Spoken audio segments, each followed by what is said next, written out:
तो हम स्टार्ट करने जा रहे हैं एक्सरसाइज 5.1 का सोल्यूशन, ठीक है।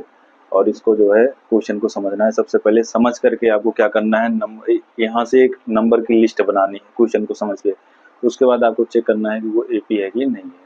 तो आप कैसे चेक करोगे एपी है कि नहीं है, स्टार्टिंग में मैंने इंट्रोडक्शन में बताया हुआ है। आपको एक फिक्स नंबर चाहिए, वो फिक्स नंबर जो हर टर्म में ऐड हो, मतलब कॉमन डिफरेंस डी मिल जाए आपको, तो एपी हो जाएगा। वो जो नंबर दिया गया होगा, मतलब नंबर ऑफ लिस्ट जो होगी वो एपी हो जाएगी। देखिए क्वेश्चन कह रहा the taxi fare after the each kilometre the fair is ₹15। कह रहा कि किसी टैक्सी का जो फेयर है वो ₹15 है आफ्टर ईच किलोमीटर, मतलब पहले किलोमीटर के लिए वो ₹15 का फेयर लगेगा। उसके बाद कह रहा for the first kilometre and ₹8 for each additional kilometre. तो कह रहा कि और उसके बाद अगर 1 किलोमीटर से ज़्यादा कोई जाता है तो ₹8 और उसको एज ए फेयर देने पड़ेंगे, ठीक है। देखो कुल मिलाकर के जो आपको लिस्ट मिलेगी वो क्या मिलेगी, यहाँ पे आप राइट करेंगे taxi fare for first kilometre. ये कितना हो जाएगा, पहले किलोमीटर का जो टैक्सी फेयर हो कितना हो जाएगा, देखो ये हो जाएगा ₹15, जो कि ऑलरेडी आपको क्वेश्चन में दिया गया है। उसके बाद क्या करोगे आप, taxi fare for second kilometre, मतलब दूसरे किलोमीटर का जो टैक्सी फेयर होगा वो कितना लगेगा। अब क्वेश्चन का मतलब समझो, कह रहा है कि ₹8 फॉर ईच एडिशनल किलोमीटर। तो 1 किलोमीटर के अलावा अगर कोई और किलोमीटर इसमें ऐड होता है तो पर किलोमीटर के हिसाब से ₹8 पर किलोमीटर के हिसाब से उसको देना पड़ेगा। तो यहाँ पर क्या हो जाएगा, ये ₹15 प्लस ₹8 दोनों को ऐड करो कितना मिलेगा, 23 मिल जाएगा, ठीक है। तो ये ₹23 हो गया किसका, दूसरे किलोमीटर का फेयर। थर्ड का निकाल लो, taxi fare for third kilometre या फिर तीसरे किलोमीटर का। तो ये हो जाएगा क्या, ये हो जाएगा 15 प्लस 8, या फिर हटाओ इस चीज को, सेकेंड किलोमीटर का ये था 23, तो कुल मिलाकर के कितना देना पड़ेगा इसको, 23 प्लस 8 देना पड़ेगा थर्ड किलोमीटर के लिए, तीसरे वाले के लिए। ऐड करेंगे कितना होगा, 8 प्लस 3 11 और 2 प्लस 1 3 हो जाएगा। तो ₹31 तीसरे किलोमीटर के लिए देना पड़ेगा। आपको साफ साफ दिख रहा होगा कि हर टर्म में 8 ऐड हो रहा है, प्रीसीडिंग टर्म में 8 ऐड हो रहा है। तो यहाँ पे आप राइट करेंगे लिस्ट ऑफ नंबर्स, या फिर आप टैक्सी फेयर लिख सकते हो, हमें नंबर से मतलब है यहाँ पर अर्थमेटिक प्रोग्रेशन में। तो क्या बनेगा यहाँ पे, देखो 15 बनेगा, 23 बनेगा, 31 बनेगा, ऐसे बहुत सारा बन सकता है, इनफाइनाइट जा सकता है। अब आपको चेक करना है कि ये एपी है कि नहीं है। तो देखो आपको पता करना है कॉमन डिफरेंस D8 मिलेगा इसमें कि नहीं मिलेगा, बिल्कुल, क्योंकि आप जब A2 - A1 करोगे, कहने का मतलब कोई गिवन लिस्ट एपी है कि नहीं है तो उसका पता कैसे चलता है। स्टार्टिंग में मैंने बताया था A3 - A2 और इक्वल टू A2 - A1, ये चीज अगर हो रहा है तो वो क्या हो जाएगा, एपी हो जाएगा। तो A3 क्या है 31, 31 - 23 इक्वल टू 23 - 15 करोगे तो दोनों साइड में 8 आपको मिल जाएगा। आपको दिख रहा है कि LHS इक्वल टू RHS है, तो ये जो लिस्ट हो जाएगी ये क्या हो जाएगी, एपी हो जाएगी। तो पहला वाला जो क्वेश्चन का पहला सोल्यूशन है उसके अकॉर्डिंग जो नंबर ऑफ लिस्ट आपको मिलेगी वो क्या हो जाएगी, एपी हो जाएगी। अब चलते हैं दूसरे क्वेश्चन पे, थोड़ा सा कॉम्प्लिकेटेड है दूसरा वाला, उसको समझेंगे सबसे पहले क्या कह रहा है, तब सॉल्व कर पाएंगे आप।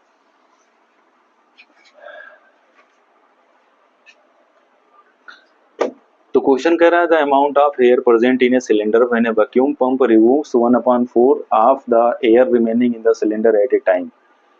तो किसी सिलेंडर में एयर भरा हुआ है और कोई वैक्यूम पंप लगा हुआ है, पंप को एक बार प्रेस करने पे उस पूरे सिलेंडर में जितना एयर है उसका 1/4 जो एयर है वो निकल जा रहा है।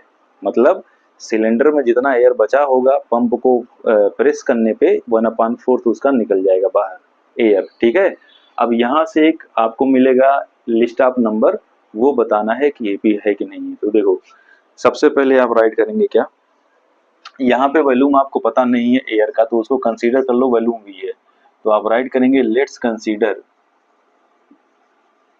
ये दूसरे का सोल्यूशन है, let's consider volume of air equal to V। Volume of air को आप V से कंसीडर कर लेते हैं, सिंबल लिख लेते हैं इसका भी। अब देखो, पहले आप क्या फाइंड आउट करोगे, आप निकालोगे क्या, air removed in the first time, पहली बार में कितना एयर निकलेगा, ठीक है, कितना निकलेगा। देखो टोटल एयर का 1/4 जब निकालोगे आप तो V/4 आ जाएगा, ये पहला टर्म होगा। V/4 जो एयर का अमाउंट होगा वो बाहर निकल जाएगा। अब बचेगा कितना, अब देखो टोटल जो वॉल्यूम होगा उसको आप 1 कंसीडर करोगे, ठीक है ना, 1 में से इसका 1/4 निकल जाएगा तो कितना बचेगा, वो निकालेंगे आप, सेकंड हो जाएगा। तो यहाँ पे आप राइट करेंगे air removed in the second time, second time. अब एक चीज बताओ मुझे, पहले वॉल्यूम भी था, इतना निकल गया तो बचेगा कितना, उसको आप निकाल लो।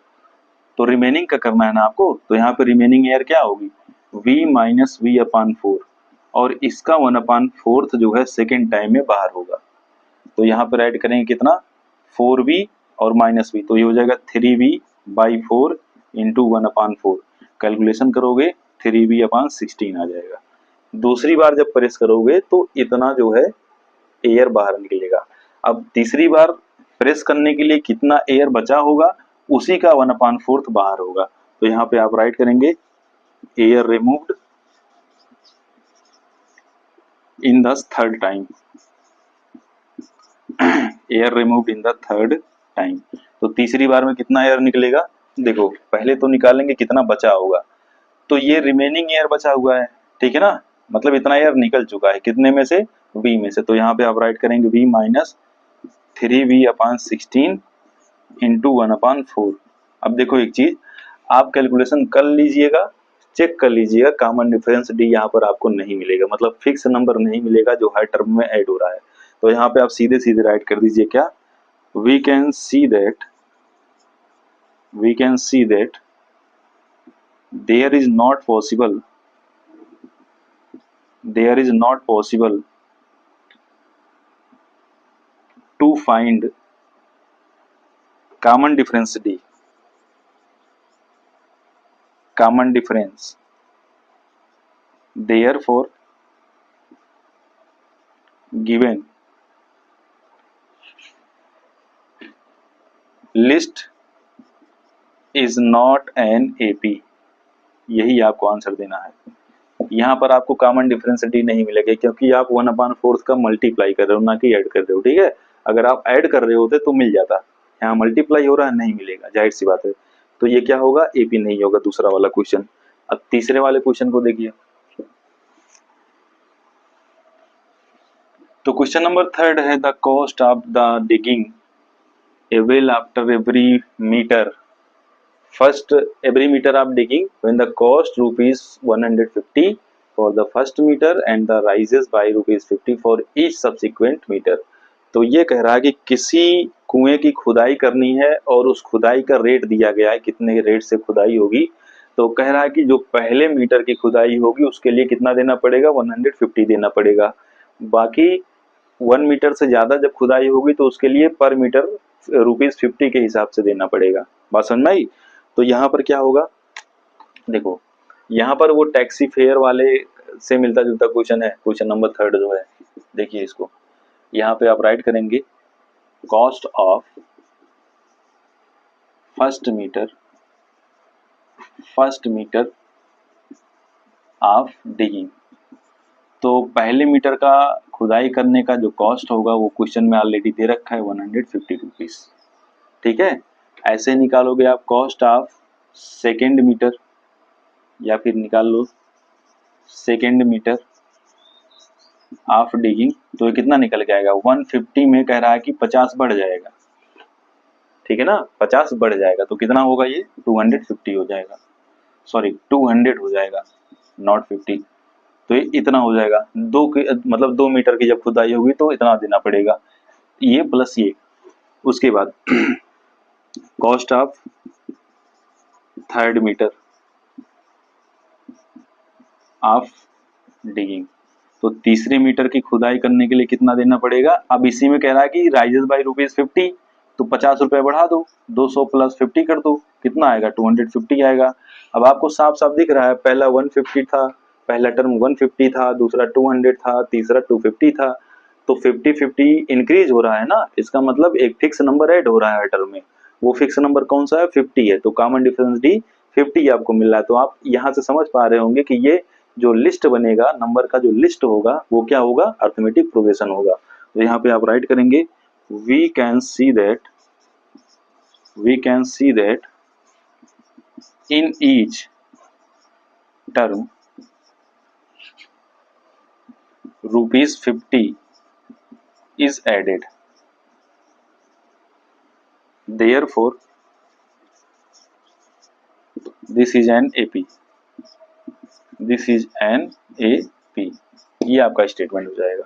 तो ऐसे ही आपको पहचानना पड़ेगा क्वेश्चन में कि एक फिक्स नंबर ऐड हो रहा है कि नहीं हो रहा है। ठीक है, क्वेश्चन नंबर 4 देखिए।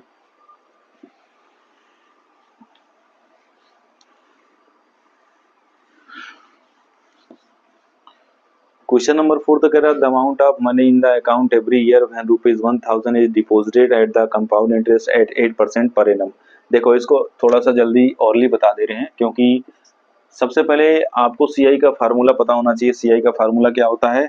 सीआई का फार्मूला होता है P in bracket 1 plus R upon 100 to the power n। n क्या होता है? नंबर ऑफ ईयर्स होता है। ठीक है, अब देखो ये फार्मूला अप्लाई करके आप यहाँ पर नंबर ऑफ लिस्ट निकालोगे। कह रहा है कि the amount of money in the account every year when rupees 10,000 deposited at compound interest at 8% per annum. तो कह रहा है कि आपको अमाउंट बताना है, वो जो अमाउंट का लिस्ट होगा वो एपी होगा कि नहीं होगा। किस अमाउंट का लिस्ट? अगर 10,000 रुपए को 8% पर एनम के पर सीआई की रेट से कहीं डिपॉजिट किया जा रहा है, तो अब देखो पहले साल जो उसको मिलेगा वो कितना मिलेगा, ये फार्मूला अप्लाई करेंगे आप फर्स्ट ईयर के लिए। ठीक है, तो जगह 10,000 1 plus 8 upon 100 to the power 1 लिखने की कोई जरूरत नहीं है। दूसरे साल के लिए क्या मिलेगा? तो दूसरे साल के लिए n की पावर, n का मतलब n की प्लेस पे 2 हो जाएगा, तो ये जगह 10,001 plus 8 upon 100 to the power 2। तीसरे साल के लिए क्या मिलेगा सी आई उसको? तो जगह 10,000 in bracket 1 plus 8 upon 100 to the power 3। ऐसे करके क्या होगा, आप निकालते हुए चले जाओगे, बहुत सारी वैल्यूज आएंगी आपके सामने। अगर आप कैलकुलेशन करना चाहो तो कर लेना, लेकिन आपको मिलेगा ये कॉमन डिफरेंस डी यहाँ पर नहीं मिलने वाला है। क्यों नहीं मिलेगा? क्योंकि देखो जैसे आपने बलून वाला क्वेश्चन किया था उसमें भी मल्टीप्लाई हो रहा था, इसमें भी मल्टीप्लाई हो रहा है। क्यों हो रहा है? पावर 2 का मतलब क्या है? इसका 2 बार मल्टीप्लाई होगा ना इसमें, और इसमें 3 टाइम्स होगा। तो मल्टीप्लाई जब होता है तो कभी भी कॉमन डिफरेंस नहीं मिलता। तो यहाँ पर भी कॉमन डिफरेंस नहीं मिलेगा आपको। आपका स्टेटमेंट क्या हो जाएगा? We can see that there here is not possible to find the common difference D, therefore this is not an AP. ये आपका स्टेटमेंट हो जाएगा। बाकी के क्वेश्चंस आप समझ ही गए होंगे कैसे हुआ है। इंट्रोडक्शन में सारे कॉन्सेप्ट अच्छे से क्लियर हैं, और ऐसे हम धीरे धीरे करके एक्सरसाइज सॉल्व करवा देंगे।